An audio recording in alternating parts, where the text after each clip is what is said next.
নমস্কার, কেমন আছেন সবাই? আর কে বং কিচেনে আপনাদের স্বাগত জানাই।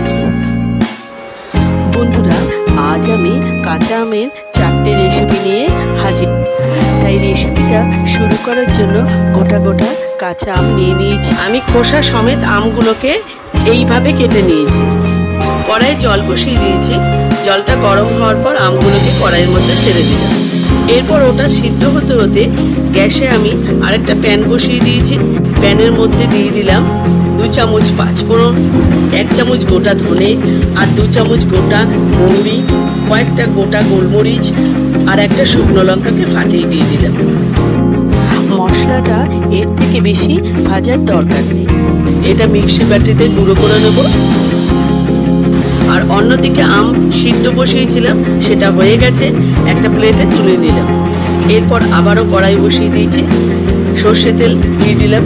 তেলটা গরম হয়ে গেছে। 1 চামচ পাঁচফোড়ন দিয়ে ভালোভাবে নাড়াচাড়া করে নিলাম। এরপর এর মধ্যে 2-3 কাপ আমি জল দিয়ে দিলাম। এবার 3 থেকে 4 চামচ চিনি দিয়ে দিলাম। মিষ্টিটা আপনারা নিজেদের ইচ্ছা মতো দিয়ে দেবেন। তাছাড়া চাটনি একটু মিষ্টি মিষ্টি হলে ভালো হয়। এরপর স্বাদ মতো নুন দিয়ে দিলাম। 1 চামচ হলুদ দিয়ে নাড়াচাড়া করে নিলাম। এরপর শিরাটা ফুটে উঠলে সিদ্ধ আমগুলো রেখে দিয়েছিলাম, সেইগুলো শিরার মধ্যে দিয়ে দিলাম। আমার ভিডিও যদি আপনাদের ভালো লাগে তাহলে লাইক, শেয়ার অ্যান্ড সাবস্ক্রাইব করবেন। এরপর খুব ভালোভাবে ফোটাতে হবে। প্রায় 5 থেকে 7 মিনিট ফোটার পর মিক্সিতে যে গুঁড়ো করা ভাজা মশলাটা করে রেখেছিলাম সেটা দিয়ে দিলাম। এরপর আবারও 2-3 মিনিট ভালোভাবে ফুটিয়ে নেব। বন্ধুরা, আপনারা বাড়িতে কাঁচা আমের এই লোভনীয় চাটনিটা এইভাবে একবার বানাবেন। আশা করি আপনাদের ভালো লাগবে।